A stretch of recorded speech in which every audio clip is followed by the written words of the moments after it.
You are listening to Leaders and Legends, a podcast produced by Veteran Strategies and featuring conversations with fascinating and impactful men and women who have shaped our world, our communities, and our history. My name is Robert Vane, Principal of Veteran Strategies, and your host for our discussion. You are listening to Leaders and Legends, a podcast presented by Veteran Strategies, a local veteran public relations enterprise, and sponsored by Girl Scouts of Central Indiana, Garmon Construction, Leaders and Legends LLC, the Grand Hall and Conference Center at Historic Union Station, the McGinley's Golden Ace Inn, and McAllister Machinery, your friendly neighborhood Caterpillar dealer. You may find all your sales and rental equipment needs at McAllister.com. We are pleased to announce our podcast is a member of the All Indiana Podcast Network in partnership with Wish TV. You may find Leaders and Legends at allindianapodcastnetwork.com. Thinking of starting a podcast or need to host a public meeting? Let Leaders and Legends LLC be your partner as you look for new ways to communicate your message. Please contact Chris Spangle or me at leadersandlegends.net. Thank you for joining us on the Leaders and Legends podcast. Our guest today is Todd Huston, Speaker of the Indiana House of Representatives, and flat out one of the nicest people I have ever met in politics. I've known him about 16 years since I started at State Party as comms director, and Speaker Huston was State Party treasurer. We are so incredibly lucky to have him as Speaker in this state.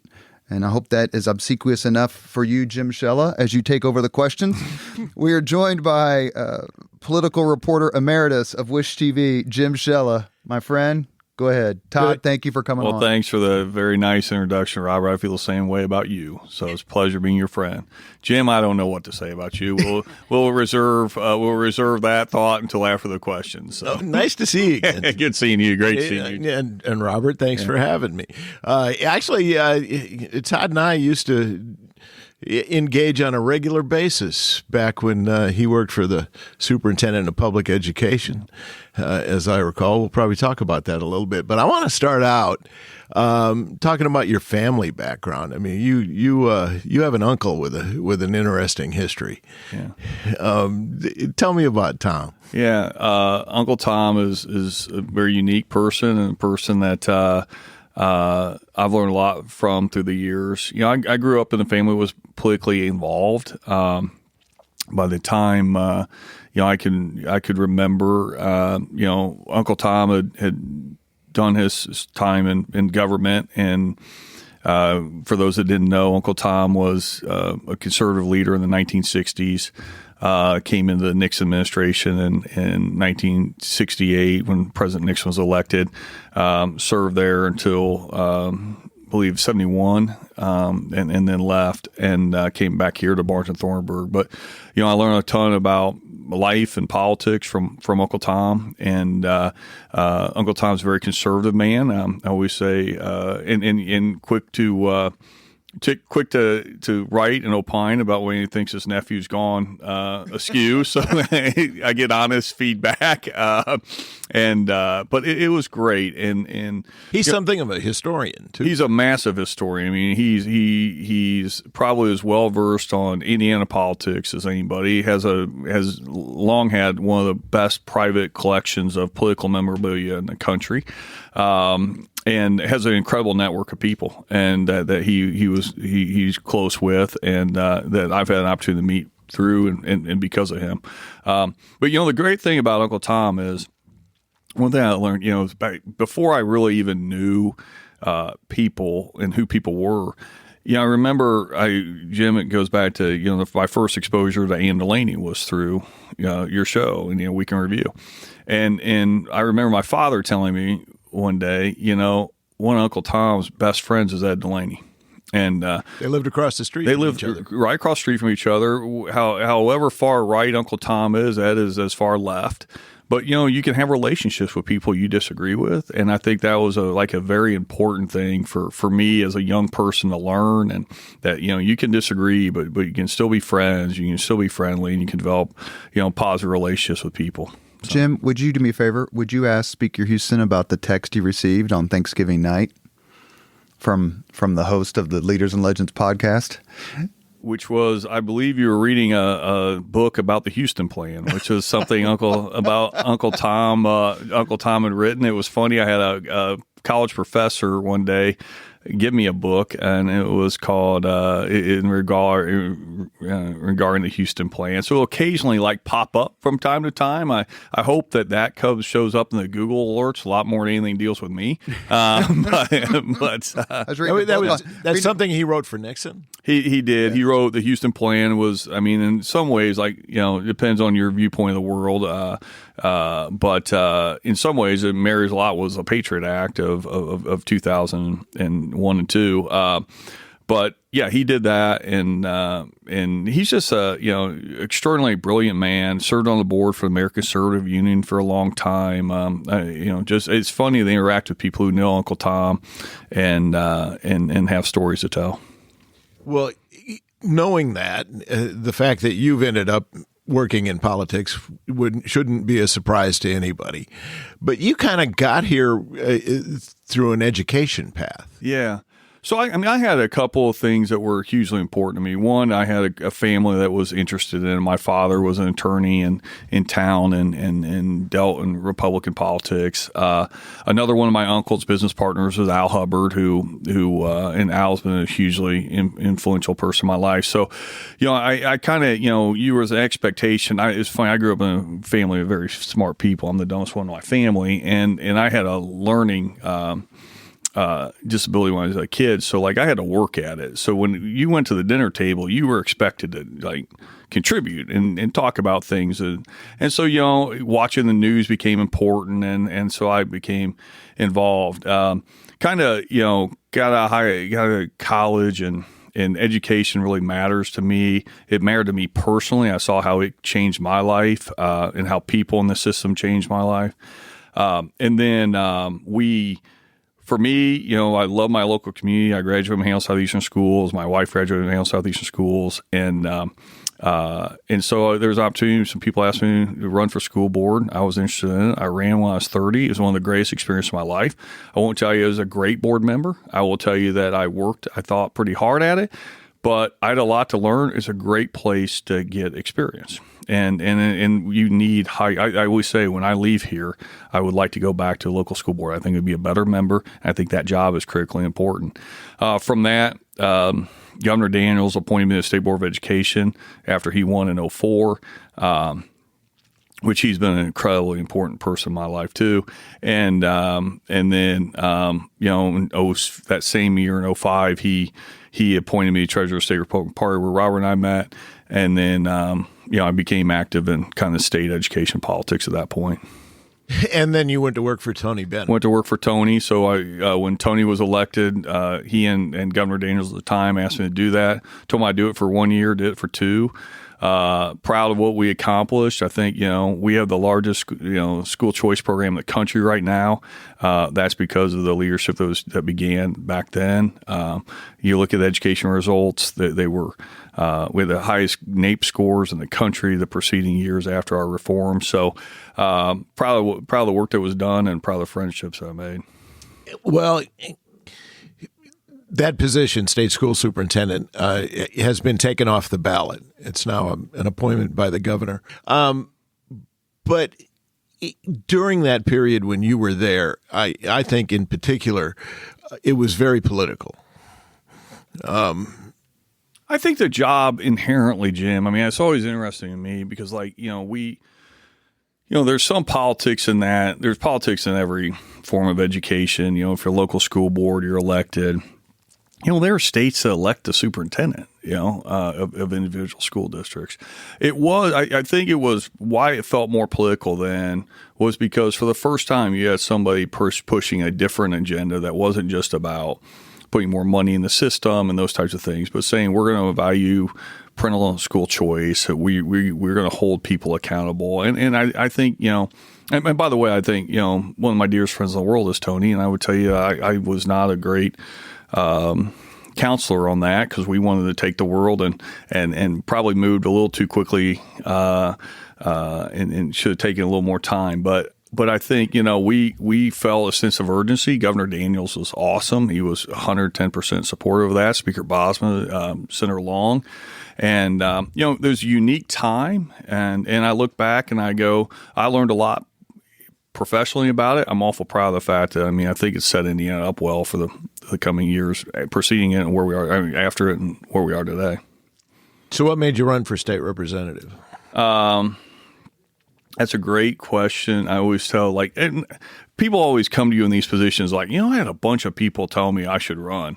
And that wasn't the case because it never is the case. Most of the time when somebody tells me all the people that wanted you to run, I'm like, when they'll call me up and say, I've had a lot of people talk to me. I'm like, so you talk to your wife and your mother, or your husband and your mom or dad. And the mirror talks to you sometimes. Yeah, sometimes. But yeah, exactly. No, through redistricting, they literally drew a seat for Fishers, and it wasn't certainly because of me, and it was kind of interesting to me, and so I began thinking about it, and somebody that's always been important is at that time Governor Daniels.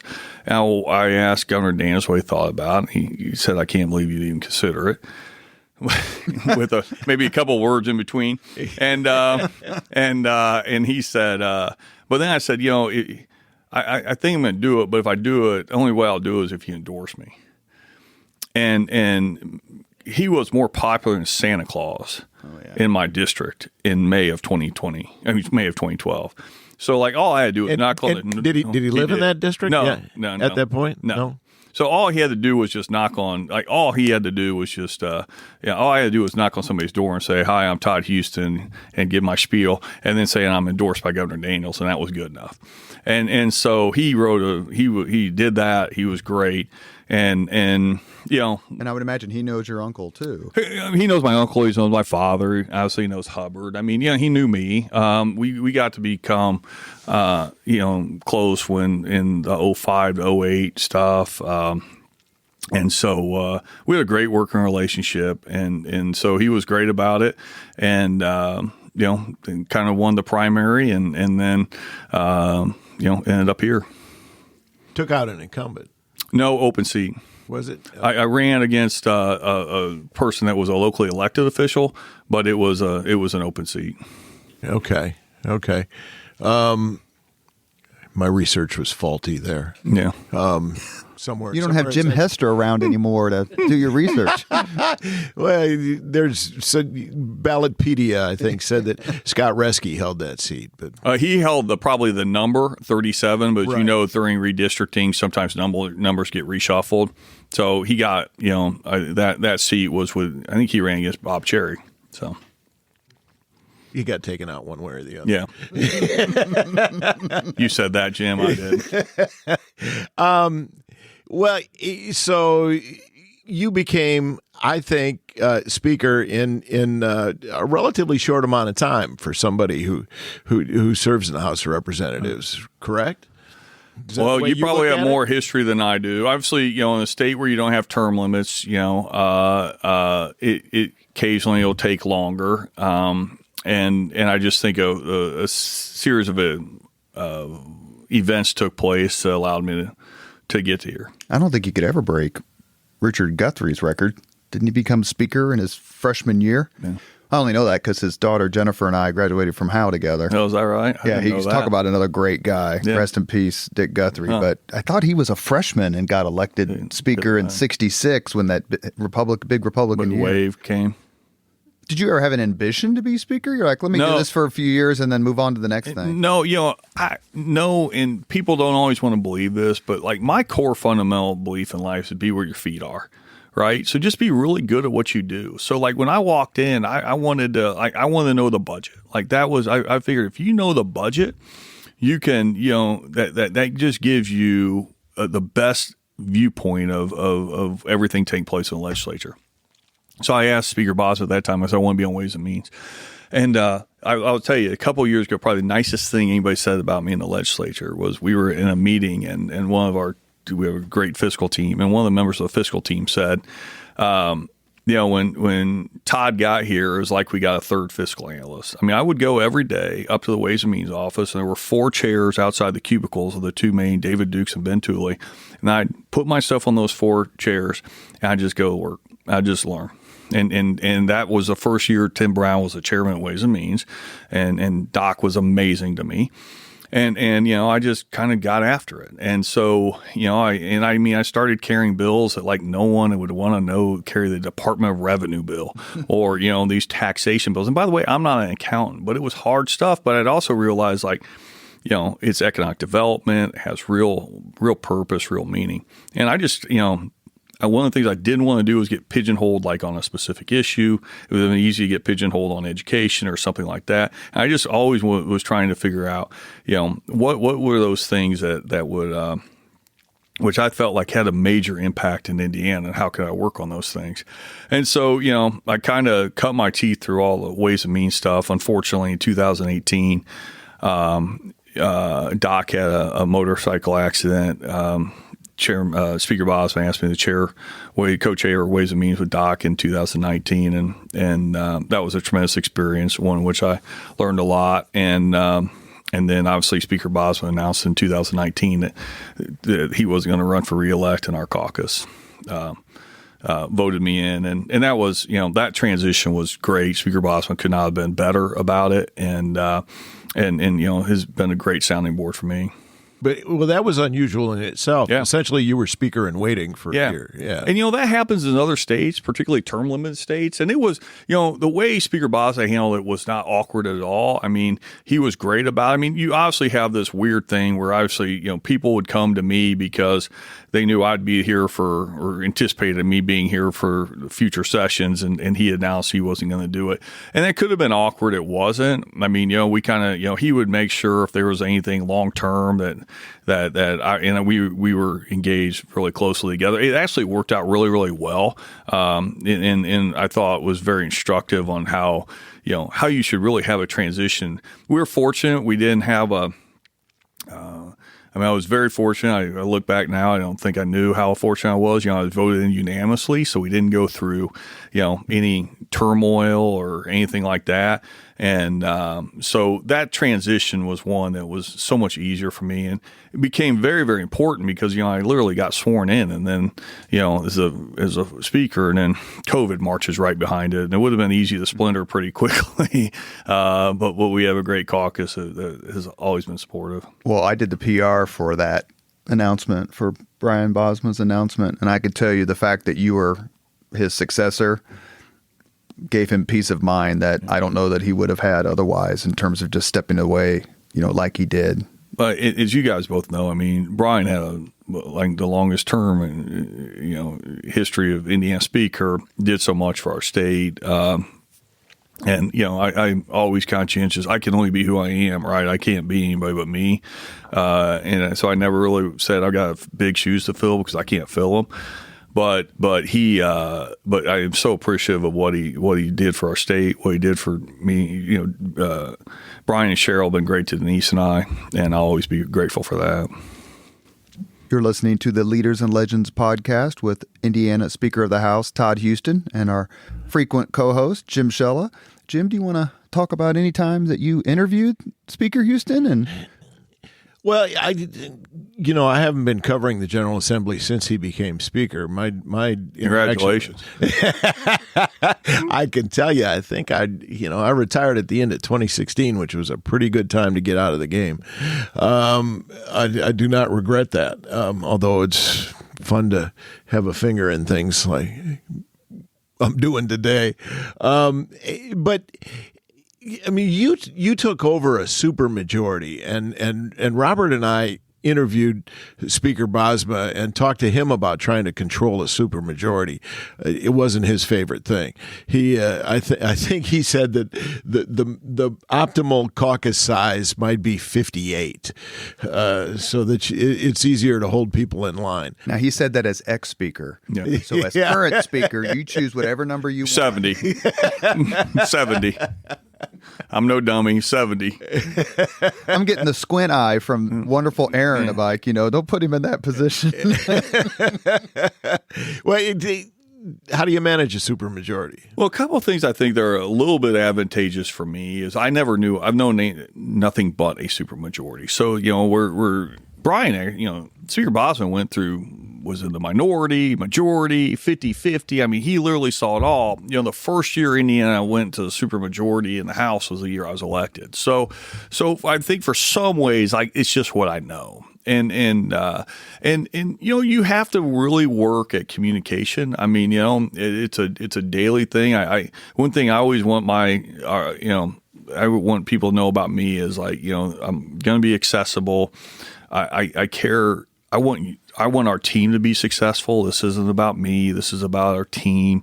They win, I lose is always what I've always kind of looked at it. And I just have really tried to focus on that. You can only control what you control, right? And so people of Indiana are going to send me, or send 100 people here. Lord willing, I'm one if I run, and so I've got to adjust to that. Now, I always try and be humble too, in the sense of I tell people imagine being in charge of HR for 99 people you didn't hire, not one of whom you can fire. So you have to have expectations. You have to have some expectations. I don't just arbitrarily, this is not a monarchy. And so you have to really work at relationships. And I that's something I've always tried to work at. I've always tried to be sincere about people. And then, I want, probably the hardest part post-COVID, to be honest with you, or since COVID, is it broke a lot of relationships, right? Yeah. And people, the body works best if people have relationships with each other. I have a great working relationship with Senator Bray, with Governor Holcomb, people I love to work with. And Leader Giaquin is an amazing person. I have nothing but the highest regards for. And so if you have those types of relationships, I think you can kind of overcome. They're always going to be, I tell people all the time, on most of you guys know because you follow it. On most issues, it's bipartisan.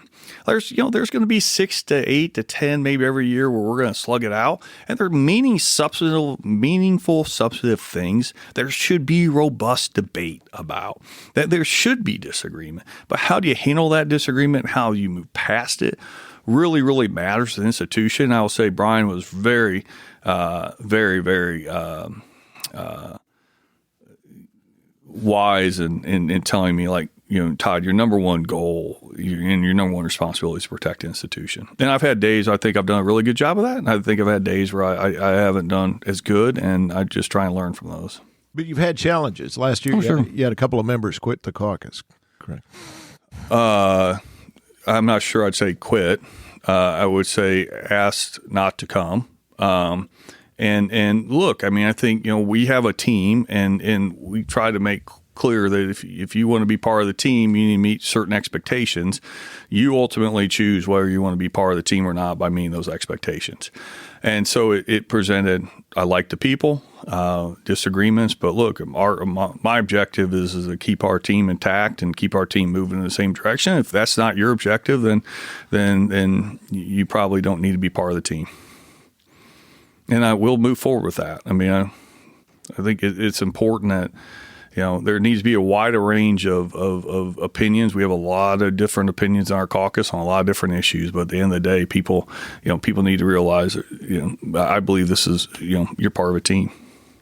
You are listening to Leaders and Legends, a podcast presented by Veteran Strategies, a local veteran public relations enterprise, and sponsored by Girl Scouts of Central Indiana, Garmon Construction, Leaders and Legends LLC, the Grand Hall and Conference Center at Historic Union Station, the McGinley's Golden Ace Inn, and McAllister Machinery, your friendly neighborhood Caterpillar dealer.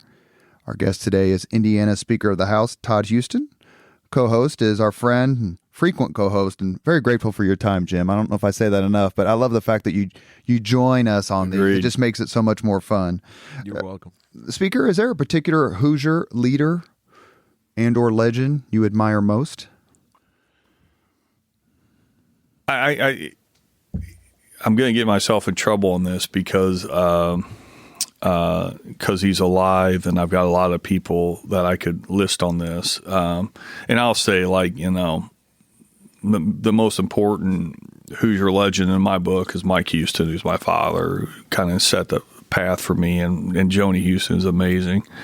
And obviously Uncle Tom, Al. I think the person like from a Brian, but I think the person that, at my core that I look at is Mitch, and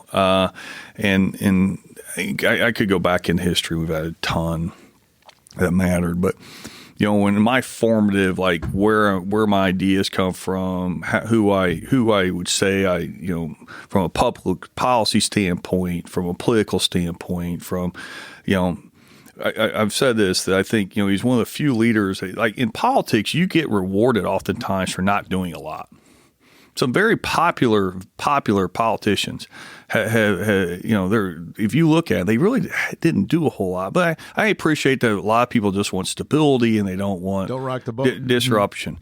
It is a very rare thing when somebody is disruptive, as Mitch Senior was, but as popular as Mitch. And I will never reach. I'm clearly making no progress towards ever being that popular.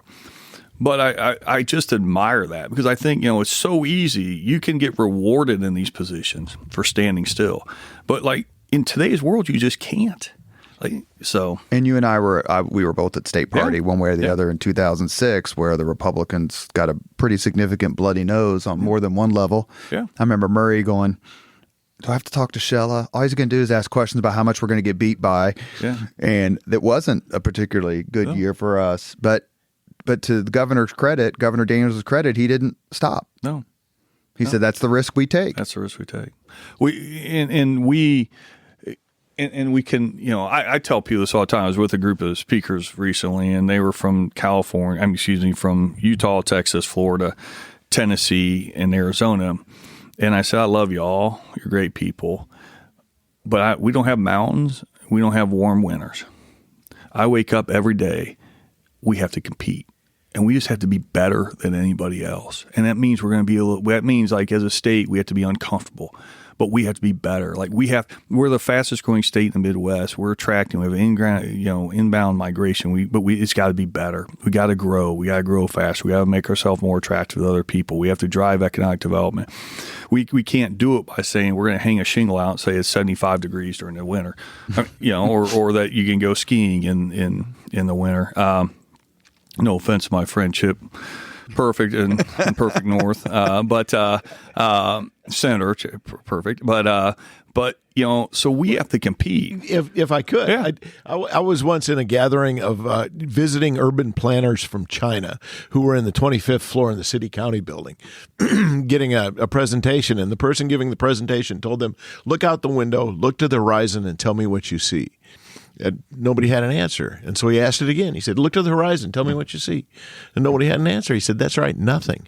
Indianapolis is the largest city in the world without a natural border. There's no river, no lake, no ocean, no mountains, as you said. Yeah. We just – but the opportunity is so awesome. Like, and I look across the entire state. Like, I'm thrilled about what's taking place in Southeast Indiana, the growth in Southeast Indiana. I'm super excited about East Central Indiana. I think between what's happening in Columbus, what's going to happen in Indianapolis, you're going to see real substantive growth. You're seeing already growth in really important ways in Northeast Indiana around Fort Wayne. They set a goal that said they want to raise population growth. They're actually doing it, right?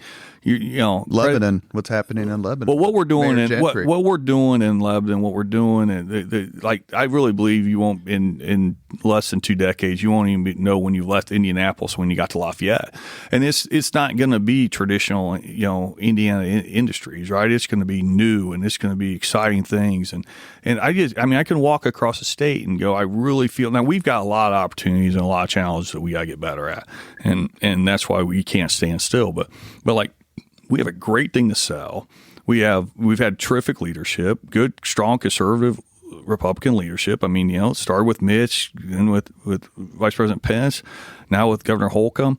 With legislative leaders, we're in a great financial position. We can make investments in things that matter, and we will. But again, we can never be satisfied because we're not the place that can just stand on its laurels. We're not the place that can go, well, we're going to stop for 5 years, because I think we can point to states that have stopped and they're feeling the pain of that. as both chairman of Ways and Means in the Indiana House, or co-chairman, I should say, and speaker, you get to say yes a lot, and you get to say no a lot. Which one do you enjoy more? Well, everybody ever ran for these offices like to say yes, but my favorite story is I'm talking to my mother when I'm chairing Ways and Means. My parents don't understand why I'm doing this, so they love me and I love them beyond words. Did you say blame the dinner table? Yeah, it blame the dinner table, but they don't understand it. I love them,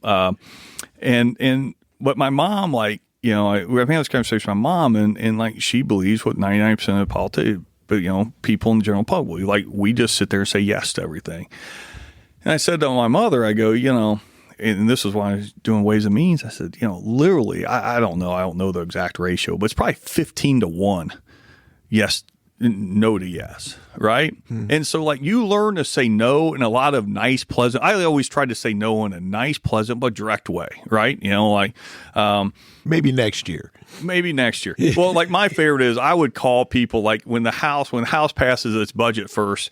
This is a great. Luke Kenley gave me this a bit of advice. He said, Todd, you know, call people and tell them before the budget comes out, because then they at least know. You're not surprising them. So I was making those phone calls, and I would say things like, you know, but look, it's the House budget. If you can convince Senator Mishler's, you know, you learn to say no in a variety of different ways, but it's funner to say yes. It's funner to see, like, positive things. But my responsibility, whether in that position or this is to say no. Like, you know, I mean, I say no a lot more than I say yes, because one, you have finite resources. Two, I have a finite role, my viewpoint, of role of government and those types of things. So, like, people always want you to come in and say yes. And, you know, for me, a lot of times I got to be the guy that says, no, I don't think that's what we as caucus want to do. Think about whether it's money or an issue or whatever.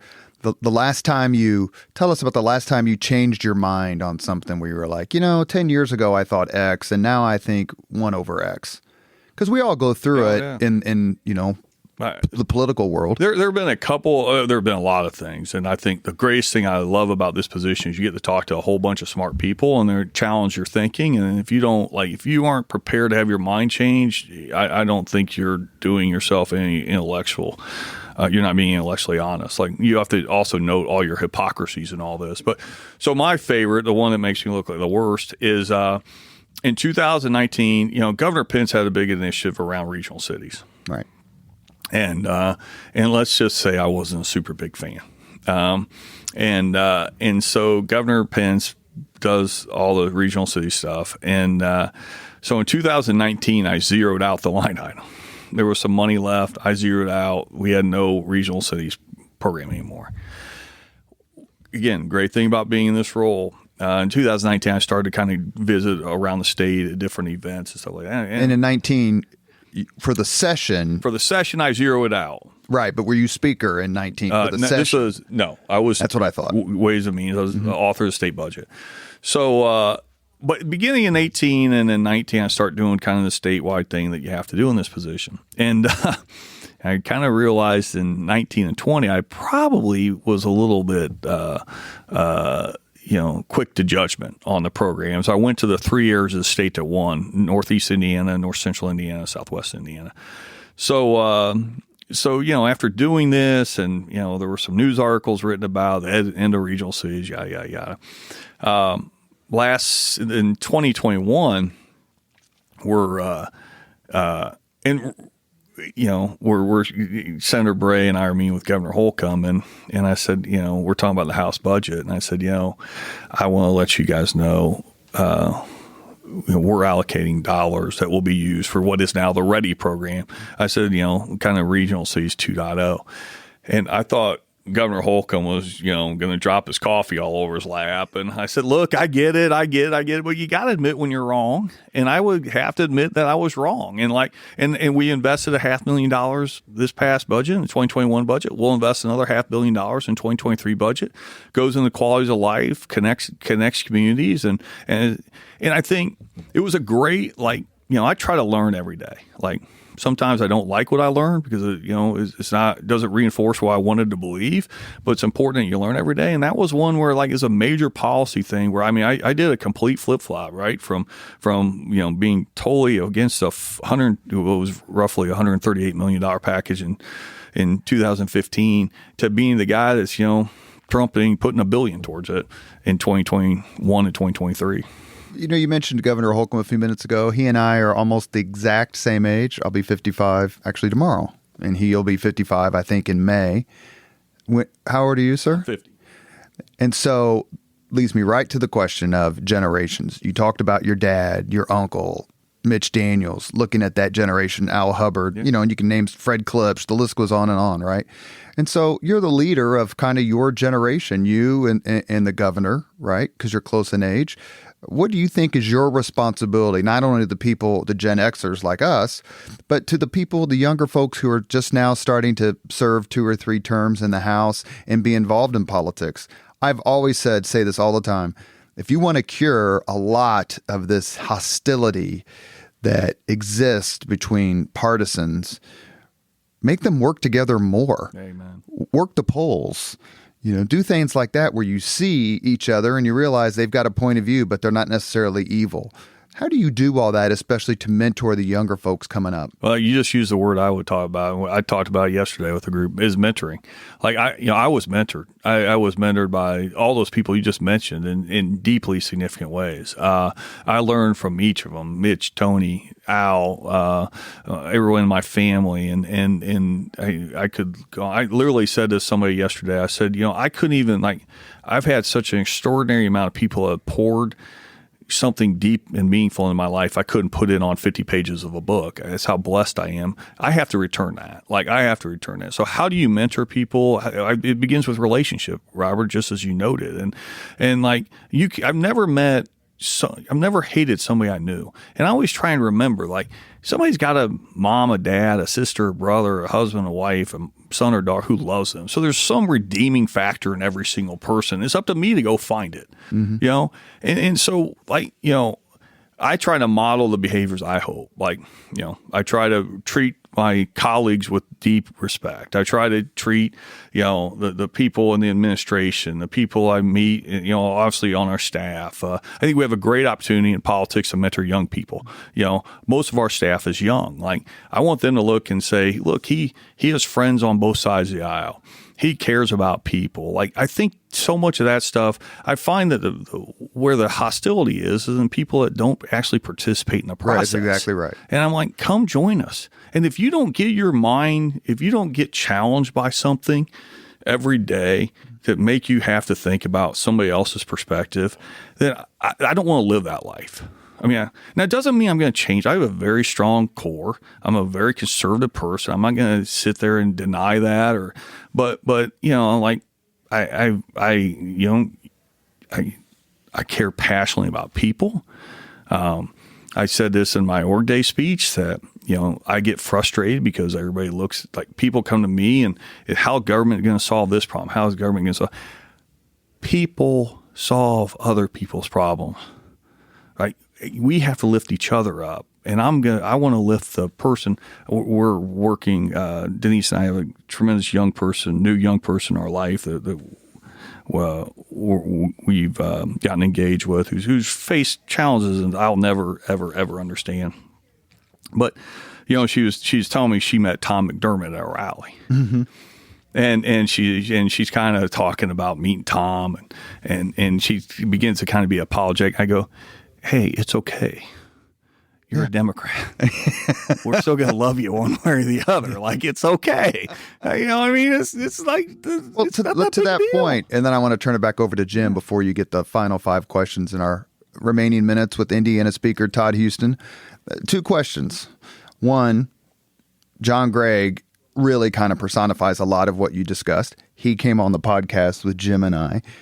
A, have you talked to him much? Did you learn anything? And then B, who has a better Hoosier accent, you or John Gray?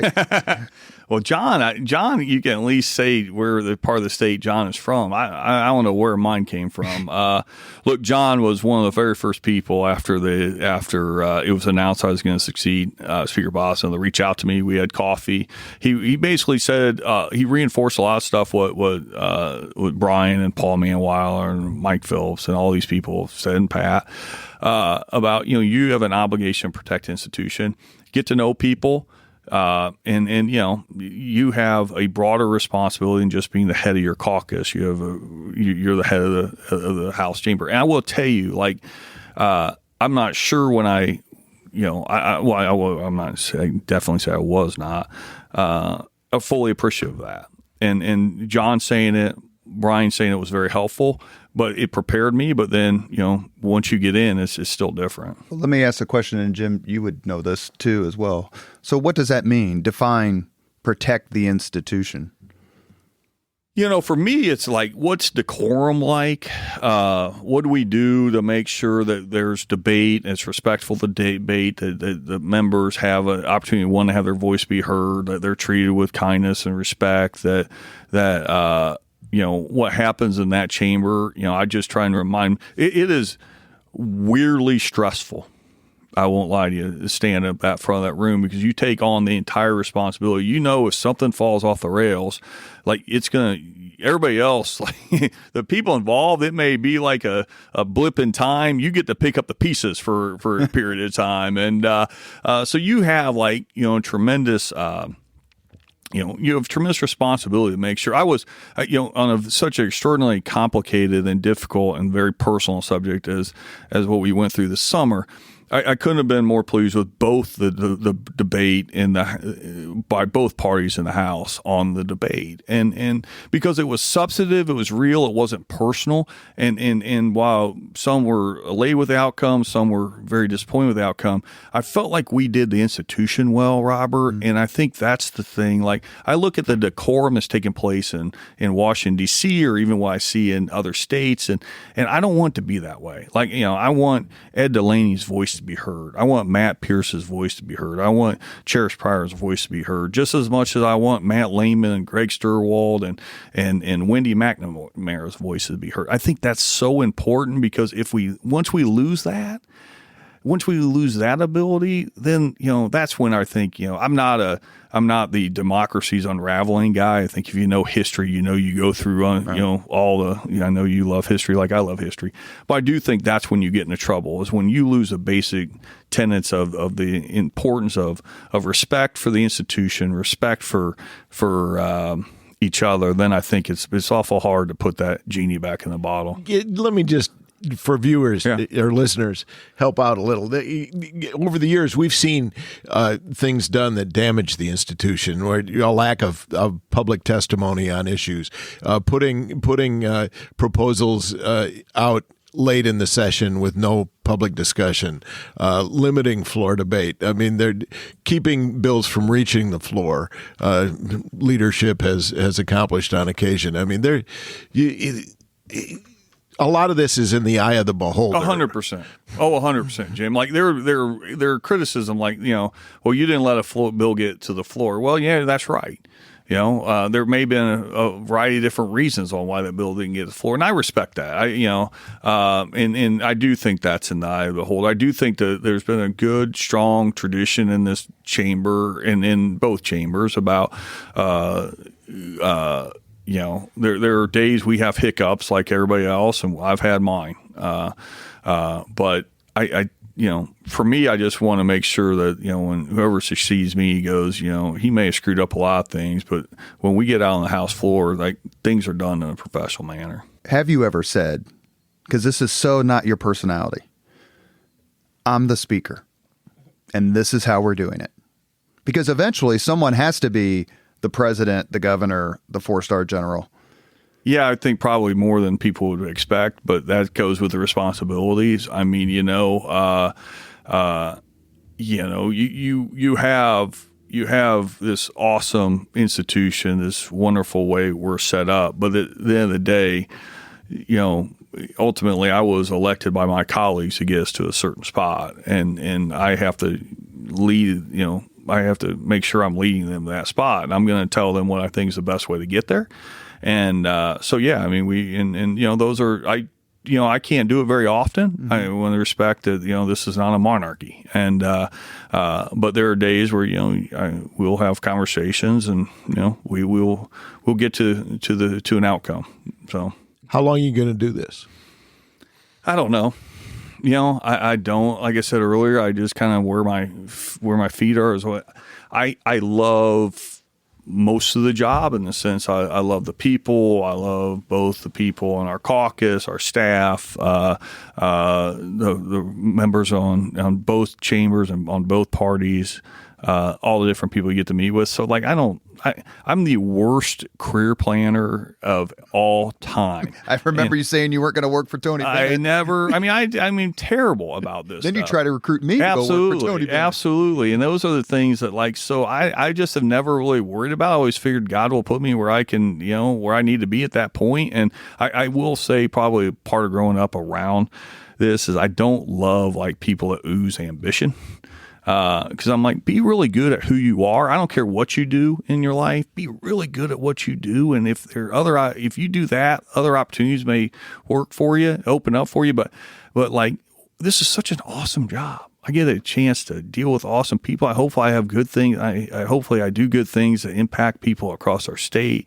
What a blessing it is. I try and remind myself, even on days when it isn't always perfect, what a blessing it is. You said that you've only really been in the Indiana House during the supermajority days, which I think the first one was 2010. 2012. It was my election in 2012. 2012 was the first one. Yeah. So let me ask Jim Shella.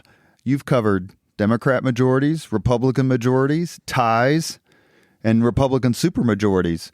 Which did you in the Indiana House? Because the Indiana Senate's been Republican since the ooze. Which one did you enjoy? Oh, ties. Yeah. Yeah. I mean, if you want news, the 50-50, I mean, that's, when I explain to people what my job entailed at times, Organization Day is always on a Tuesday. I think it starts about 10 in the morning generally, right?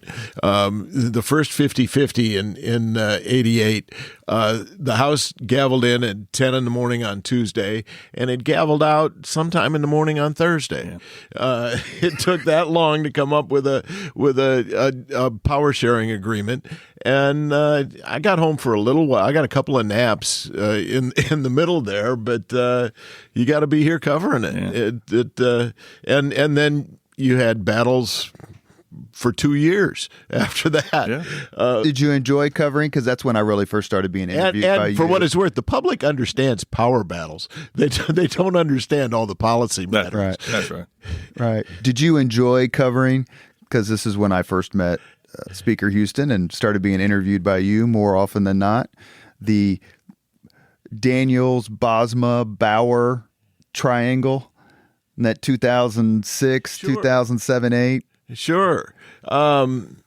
You talked about what happened in 2006, and shortly after that, Mitch Daniels held that news conference where he said that the Democrats had car bombed his agenda, and then had to turn around and apologize for his choice of words. I mean, Did he apologize? He did. Yeah, he did.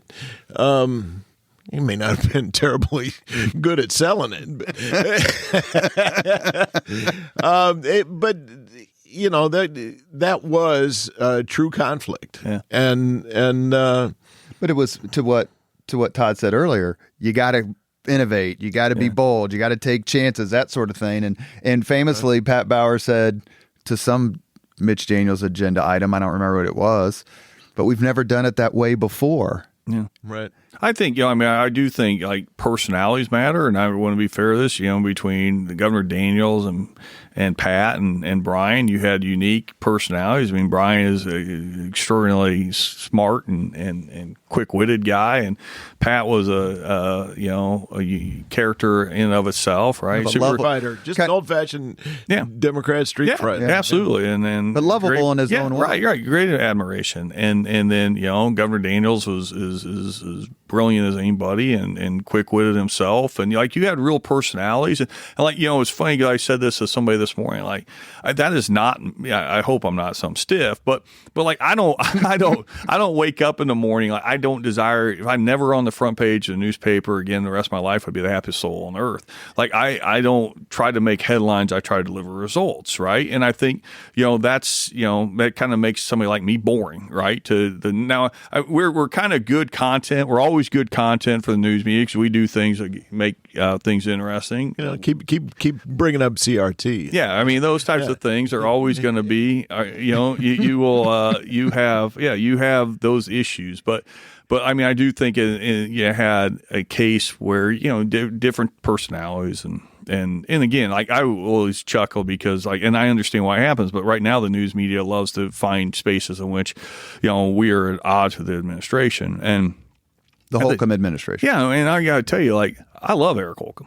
Like, no apologies. Eric Holcomb is a wonderful person, wonderful guy. We've had a very small number of disagreements, and I just respect what he does for the state, his heart, his commitment, and those types of things. So, like, I'm always like, but I understand they need to create that story, and they need to find those places where there's differences. Well, because same thing with our relationship with Rod. Your conflict, excuse me, Speaker, your conflict with the governor replaces the conflict of Pat Bauer. Yeah, right. And 100%. Right. I understand it completely why they do it. And there are days like, Governor Holcomb and I have joked about this. Like, we have we always have had a great working relationship. And I have a tremendous amount of admiration for Eric since you and I began to know Eric when he was working for Mitch. Mm-hmm.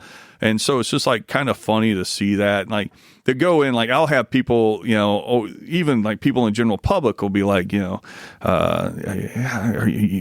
friends of mine are like, wait, what's your relationship with, like, Governor Holcomb? Like, is he a bad guy? I'm like, Eric Holcomb's like one of the best people on earth you're going to meet. Like, no way. He just won by 30 points almost. Absolutely. The same thing, like, so I think people want to personalize stuff so much in this world. And I think, I try not to, there's a lot more friendships than there are, I hope very few enemies. So the Jim Shellas of the world, the creators of these problems and frictions, why can't we all get along? No, they need content. Like, I always say this to people, like, they need content. I don't read one thing that people, I intentionally, and Aaron knows this, our press secretary, I don't read anything that has my name in it. I don't watch any news. Because like, I know I'm a human being that I don't watch the news that involves us, that I will respond to it, right? If people are critical of me, I will want to change to adapt to somebody else. I also know if somebody writes something, which I'm sure never happens, nice about me, I think how great I would be. And I think, for me, personally, I've always just tried to, put my trust in those people around. I got a great group of friends, a great group of family who will tell me I'm a moron when I need to be here. I'm a moron or I'm doing something stupid. But I also recognize, like, look, I read the stories at the national level about conflict too. They have a job to do. I don't begrudge that of them. And, they need to figure out what people are interested in reading. Tension and conflict are part of the process. Sure. 100%. And they're good for it. Yeah, I would agree with that. I think that's the thing that, we have disagreements within, obviously within the House or in the Senate and within the administration. That's good. If we all thought the same, I'd be scared to see what the world looked like. We have reached the point in the Leaders and Legends podcast where we ask the same 5 questions of all of our guests. Speaker Huston, are you ready? Yes, sir. What was your first job? I worked at the Carmel Putt-Putt. And it was on Carmel Drive. If not for the fact that the Horsfield family sold it, I think I'd still be there. That's the first putt-putt job, I think, that we've encountered. Number 2. Followed quickly by Arby's, which was... and you're 2 for 2, though. Yeah. What was your first concert? That you actually bought your own ticket? I bought my own ticket. Probably Guns N' Roses in 1991. That's pretty strong. We had several people from overseas, historians, say that was their first podcast, or their first concert. Number 3, if you could suggest any book for someone to read, which book would you choose? Well, my faith tells me I read the Bible every night. If you could witness any event in history, be there in person as it happens, which event would you choose? I would be there in person. Be there in person. Well, it's Christmas season, the birth of Christ. I was going to say Sermon on the Mount has been Yeah, that would be popular It one. would be a popular one. Last question. If you could have dinner with anyone living today, 2 hours off the record, talk about anything you want, whom would you choose? Ironically, I bet you I could do this, but I'm not sure. You tell me Dan Coates. Can I tell you why? He's a former podcast guest and absolutely the best of the best. Yeah. Go ahead. One is that I always think, I try not to have a small view of the world. I always say you need big worldview guys. I think the what's going on internationally and what's happening in the international space right now is beyond fascinating. And I couldn't imagine having as much access to information as Director Coates had, how fascinating that would be. Director of National Intelligence. Yeah. And so, and obviously Dan's done 100 other important things in his life. But, I always think I would love, to sit down with somebody like that or a CIA director and just kind of understand what's going on in the world. Because I think, somebody pretty big reader of history and current events and those types of things. I just think that would be He'd have some fun Donald Trump insights. He would have. I would think that would be awesome stories, and I almost, that would be that would be worth the price of admission in and of itself, Jim. Well, he came on the podcast and we talked about his career. Yeah. He's the first political person I ever worked for, hired by Devin Anderson and Brose McVeigh back in 1992. Yeah. He came on the podcast, talked about his life, basically up till the time he decided to run for Senate again in 2010. He let me know last month that he's going to come on again. Awesome. Well, and talk about the second part that we missed, where he worked in the Trump administration and various other things. You have been listening to Leaders and Legends, a podcast presented by Veteran Strategies, a local veteran public relations enterprise, and sponsored by Girl Scouts of Central Indiana, Garmon Construction, Leaders and Legends LLC, the Grand Hall and Conference Center at Historic Union Station, the McGinley's Golden Ace Inn, and McAllister Machinery, your friendly neighborhood Caterpillar dealer. Our guest today has been Indiana Speaker of the House, Todd Huston, who I can say, without reservation, has not changed one tiny morsel from when I first met him nearly 16 years ago. He is just as kind, just as dedicated, and just as self-effacing as he was then. Speaker Huston, thank you very much for coming on the podcast. Jim Shella, thank you as always for joining us. You make all these discussions so much better. Thank you. Great to be here. Great to see you. Thank you very much for listening to Leaders and Legends, brought to you by Veteran Strategies Incorporated. If you want to contact us about this program or our menu of public relations services, please send us an email at robert@veteranstrategies.com. That's robert@veteranstrategies.com.